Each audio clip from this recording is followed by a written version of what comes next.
Nature of element, nature of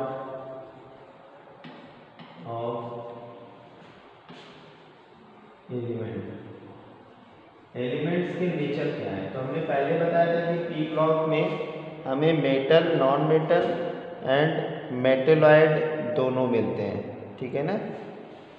in this block metal,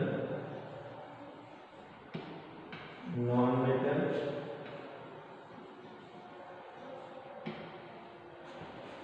and metalloids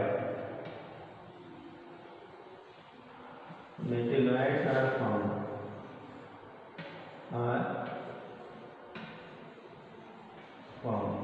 ठीक है। ये तीनों पाए जाते हैं, मेटल, मेटलॉइड और नॉन मेटलॉइड, ठीक है। और जो नॉन मेटेलिक कैरेक्टर होता है decreases down the group, non metallic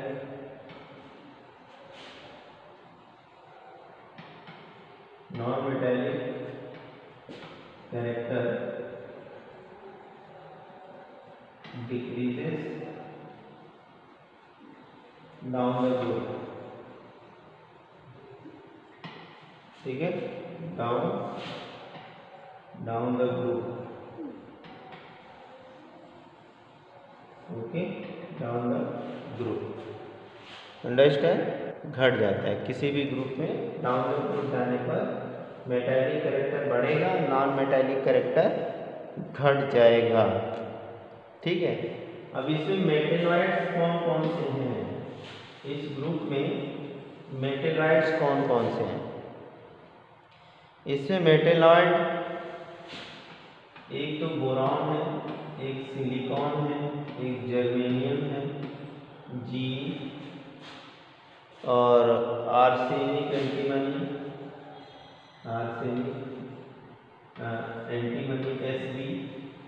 SB and tellurium है। और यहाँ पे स्टार्टीनियम को दिया हुआ है मगर ये रेडियो एक्टिव होता है। मेन हमारे आर द मेटेलॉइड्स, ये हमारे मेटेलॉइड्स हैं, लेकिन ये रेडियो एक्टिव, ये क्या है, रेडियो एक्टिव, ये रेडियो एक्टिव, समझे। तो ये हमारे पीरियोडिक टेबल में पी ब्लॉक में ये हमारे मेटेलॉइड्स हैं। नेक्स्ट हम आते हैं nature of oxides, nature of oxides, okay. Nature of oxides क्या कहते हैं, यहाँ पे तीन तरह के हमें ऑक्साइड्स मिलते हैं, एसिडिक, बेसिक एंड एम्फोटेरिक, ठीक है।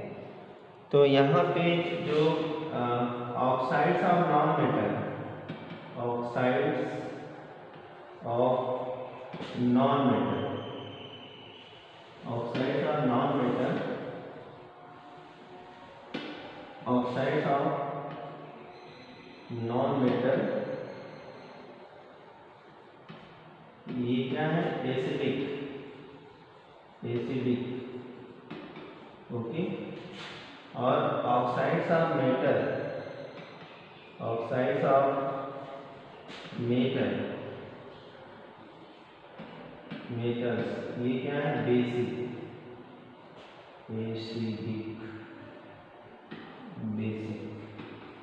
ठीक है।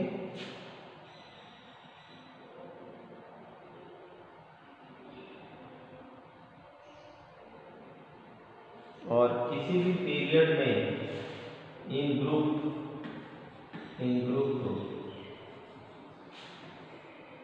ग्रुप में क्या होता है, एसिडिक ऑक्साइड ये डिक्रीज करता रहता है, क्या करता है, एसिडिक ऑक्साइड डिक्रीज करता है, और बेसिक ऑक्साइड जो है, basic oxide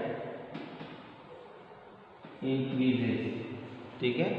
acidic oxide decrease करता है, बेसिक ऑक्साइड इंक्रीज करता है, ठीक है। लेकिन इसमें जो सेकंड पीरियड थर्ड पीरियड वाले हैं, थर्ड पीरियड वाले जैसे एल्यूमिनियम ऑक्साइड Al2O3, ठीक है, ये क्या है, एम्फोटेरिक है, एम्फोटेरिक, एम्फोटेरिक। एम्फोटेरिक का मतलब क्या होता है, जरूरत पड़ने पर एसिड और बेसिक दोनों का काम कर सकता है। दोनों बिहेवियर शो करने वाले ऑक्साइड्स को एम्फोटेरिक बोला जाता है। चलो ये तो हम लोग कॉमन चीज़ें पढ़ रहे हैं, स्टडी कर रहे हैं, कोई दिक्कत हो तो पूछ सकते हो। जितने भी ऑक्साइड्स मेटल के होते हैं वो मेटल ऑक्साइड बेसिक नेचर के होते हैं, शुरू से पढ़ते आए हैं। और जितने ऑक्साइड नॉन मेटल के होते हैं वो एसिडिक नेचर के होते हैं। ओके, चलो नेक्स्ट आते हैं। नेक्स्ट पेज पे हम लोग हमारा है फॉर्मेशन ऑफ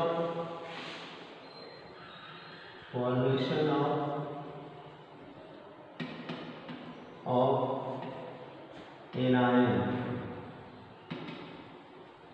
ठीक है। एनायन फॉर्मेशन करते हैं जितने भी नॉन मेटल होते हैं, जिनकी high all non metals, all non-metals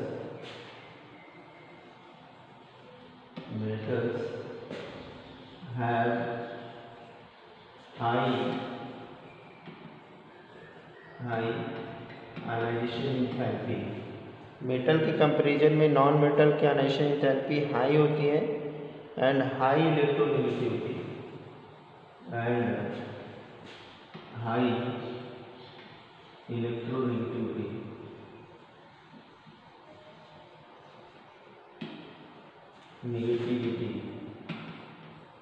okay, electronegativity high होती है, ठीक है।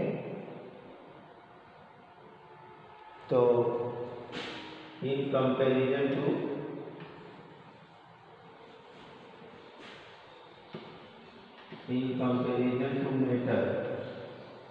मेटल के कंपैरिजन में जो है कि इनकी आयनाइजेशन एंथैल्पी और इनका जो इलेक्ट्रोनेगेटिविटी हाई होता है, इसलिए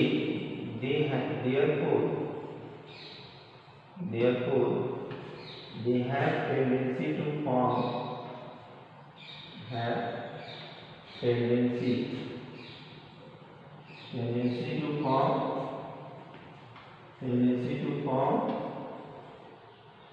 एनायन। इलेक्ट्रोनेगेटिविटी ज़्यादा होने और आयनाइजेशन एंथैल्पी ज़्यादा होने की वजह से ये एनायन बनाना प्रीफर करते हैं, फटाफट एनायन बना लेते हैं, क्योंकि इनकी ये जो है साइज भी छोटी होती है। यहाँ पे साइज भी नॉन मेटल की साइज मेटल से ज़्यादा छोटी होती है, इस वजह से, ठीक है। नेचर ऑफ कंपाउंड पे आ जाते हैं। कहीं कोई दिक्कत हो तो पूछ सकते हो, एक ही चीज़ हम बार बार दोहरा सकते हैं, ठीक है, चीज़ें आनी चाहिए। ये हम लोग कॉमन प्रॉपर्टी पढ़ रहे हैं पूरे ब्लॉक के लिए, पूरे P ब्लॉक के लिए। Nature of compound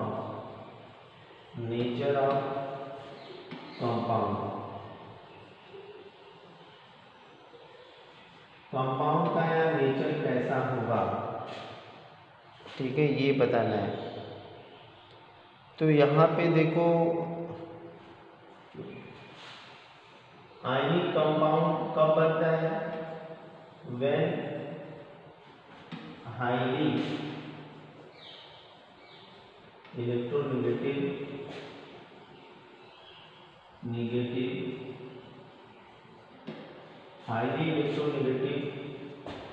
non metal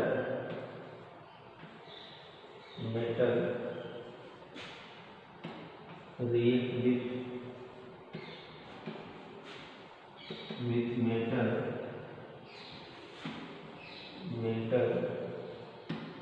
then form ionic compound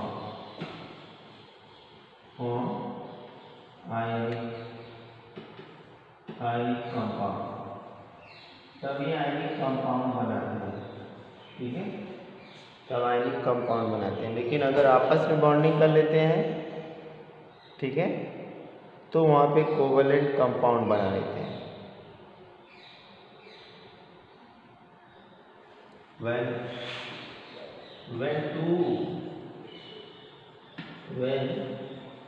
two highly reactive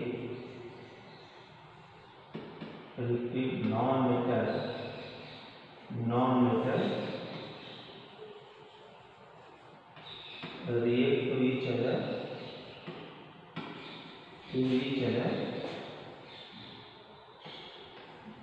other then form covalent compound।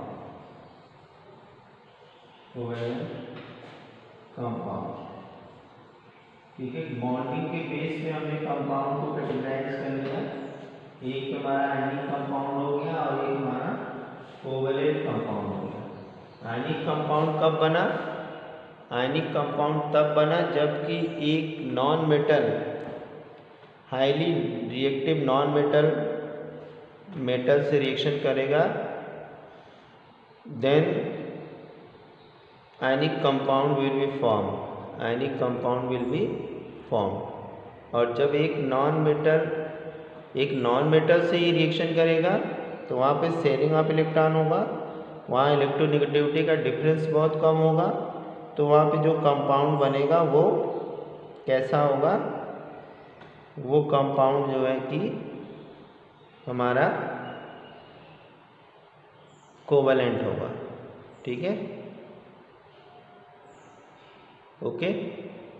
चलिए, इसके बाद हम लोग आते हैं अब इस पूरे पीरियोडिक टेबल पूरे ब्लॉक में जो फैमिली हम लोग पढ़ रहे हैं, यानी कि हम जो सेकंड पीरियड के एलिमेंट के बारे में पी ब्लॉक में पढ़ रहे हैं, वो सभी सेकंड पीरियड के जो पहले एलिमेंट है, मीन्स हर ग्रुप का जो पहला एलिमेंट है वो एनॉमलस बिहेवियर शो करता है। क्या करता है? In P block, is it visible in P block? Yes sir. In P block first member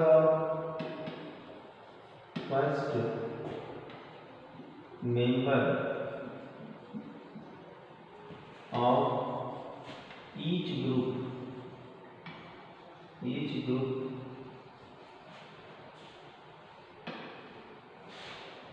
so anomalous behavior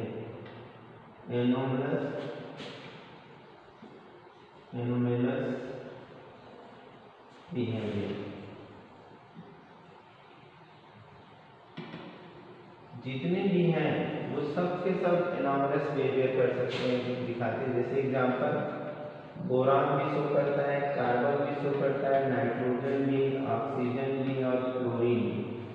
ये सभी जो है कि ये सभी एनॉमलस बिहेवियर शो करते हैं। तो इस एनॉमलस बिहेवियर के पीछे रीजन क्या है? रीजन, इन सब के पीछे रीजन सबके लिए कॉमन है। पहला small size, very good, smallest size, इन सब की स्मॉलेस्ट साइज है अपने ग्रुप में। दूसरा absence of orbital, very good, ये सबके लिए एब्सेंस ऑफ डी ऑर्बिटल। ठीक है, अब ये दो ऐसी प्रॉपर्टीज हैं। और एक दूसरी चीज, ये तीसरी चीज ये भी है कि these are highly electronegative, these are highly electronegative, ये इलेक्ट्रोनेगेटिव लिखा है लास्ट में, हाईली इलेक्ट्रोनेगेटिव। आई बात समझ? तो ये रीजन है वजह से ये भी शो करता है, ये भी शो करता है, ये भी शो करता है, ये भी शो करता है, ये। तो जो भी अपने फैमिली से ये अगर अलग कोई बिहेवियर शो करते हैं, तो जो भी अलग बिहेवियर शो करते हैं वो सारे अलग बिहेवियर जो होते हैं एनॉमलस बिहेवियर कहलाते हैं। और उन सारे एनॉमलस बिहेवियर के पीछे रीजन क्या है? Smallest size, absence of D orbital and highly liquid nature है, तो इंक्लिनेशन एंथैल्पी भी ज़्यादा होगी। तो इस वजह से ये जो है कि एनॉमलस बिहेवियर शो करते हैं।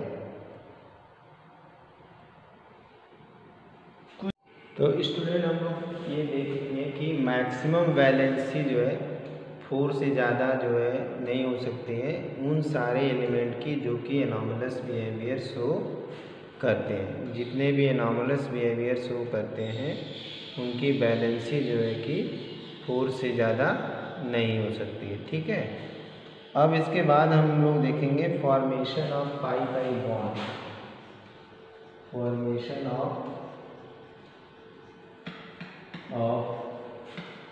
P pi bond. ओके, अब कुछ एलिमेंट होते हैं जो पी पाई बॉन्ड बनाते हैं और कुछ होते हैं कि जो नहीं बनाते हैं। ठीक है, तो यहाँ पे हम लोग in the first member of each group, in the first member of each group, in first member of each group has a small size and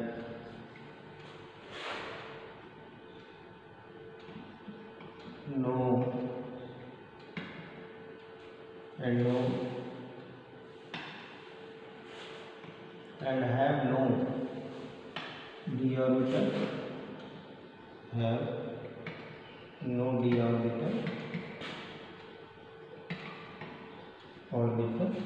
okay, have no d orbital, have a unique tendency or unique tendency of forming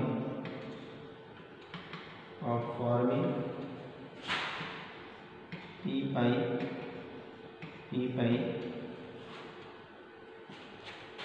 tendency of forming p pi multiple bond, okay. तो ये जो element हैं इनकी size छोटी होने के कारण जो है कि ये इनके अंदर और वैकेंट ऑर्बिटल ना होने के कारण एक यूनिक टेंडेंसी होती है इनकी पी पाई मल्टीपल बॉन्ड बनाने की। Have you noted? Okay, note कर लीजिए फटाफट। लीजिए, हट गए।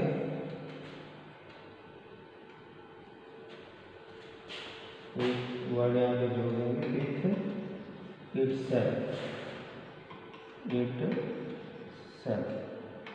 तो जितने भी एनॉमलस बिहेवियर शो करते हैं तो we know that they have very small size, they have very small size and have no vacant d orbital, therefore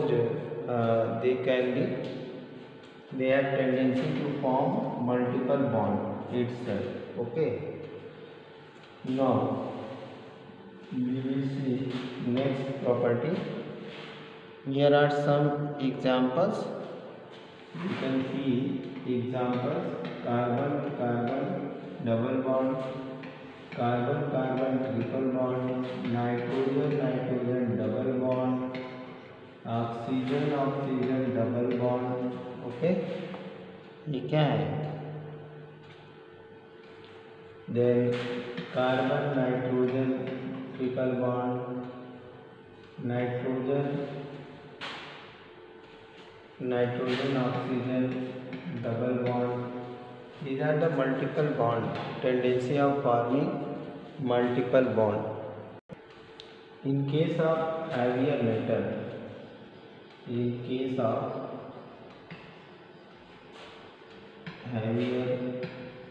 metals,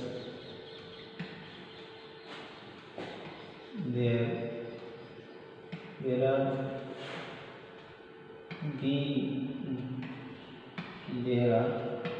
d orbitals available.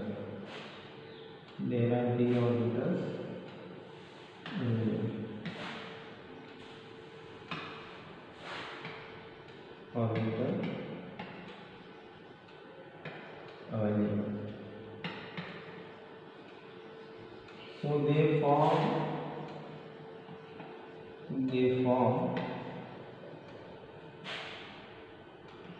p pi, d pi and d pi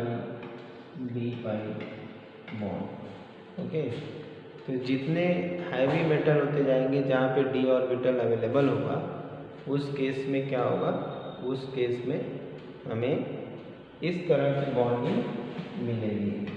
अब यहाँ पे example देख सकते हैं. For example यहाँ पे example के लिए in case of NO3 minus, okay, here is p pi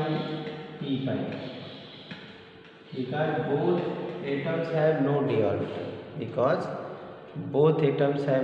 orbital, but in case of PO4 minus, okay, PO4 minus, there is p pi and d pi, or you can say d pi and p pi. This oxygen है p and this phosphorus है d. Okay, तो जितना भी हम down the group जाएंगे, number of D orbital available होंगे, तो वहाँ पे d pi बॉन्डिंग हो सकती है. ठीक है, तो आज हमने ये जान लिया एक जनरल प्रॉपर्टी. जितने भी हमारे एलिमेंट होते हैं सेकंड पीरियड में, हर पी ब्लॉक में हर जो है कि फर्स्ट मेंबर वो एनामलस बिहेवियर शो करता है. उस एनामलस बिहेवियर में जो कॉमन चीज़ें हैं वो हमने देख लिया. वो सारी चीज़ें हम अगर सेपरेटली एक एक ग्रुप के बारे में पढ़ते हैं, फिर एनामलस बिहेवियर आता है, तो यही कारण है, यही चीज़ें हैं वहाँ पे. तो हमने एक पी ब्लॉक की पूरी जनरल स्टडी कर ली है. अब हम लोग जो है कि कल से एक एक ग्रुप को देखेंगे जिसमें हमको 13-14 पढ़ना है. Thank you, have a nice day.